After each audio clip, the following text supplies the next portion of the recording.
আজকে কিন্তু বাইকারদের ব্যাটারি চালিত অটোরিকশার বিরুদ্ধে কর্মসূচি ছিল।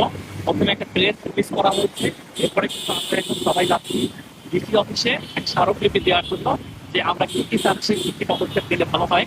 তো আজকে যারা উপস্থিত হয়েছেন সবাইকে অনেক বেশি ধন্যবাদ। এটা যে যে জায়গা থেকে উপস্থিত হয়েছেন, এবং আজকে যারা উপস্থিত হতে পারেন নাই তাদেরকে আহ্বান থাকে নেক্সট যখনই আপনারা কোনো কর্মসূচি দেখবেন আপনারা নিজেও উদ্যোগে কিন্তু চলে আসবেন। এই যে বাইকাররা নিজের যে কোনো একটা কিছুতে থাকতে পারা, এটা কিন্তু অনেক একটা সৌভাগ্য বলা যায়। কারণ যে কোনো পরিবর্তন যখন চলে আসবে তখন কিন্তু নিজেদের কাছেই ভালো লাগবে যে এই রকম একটা পরিবর্তনের প্রোগ্রামে কিন্তু আমি নিজেও ছিলাম। তারপর কে ডাকছে, কোথা থেকে ডাকছে, এটা মুখ্য বিষয় না। মুখ্য বিষয় হচ্ছে যে এরকম একটা প্রোগ্রামে আমরা কিন্তু সবাই থাকতে পারি।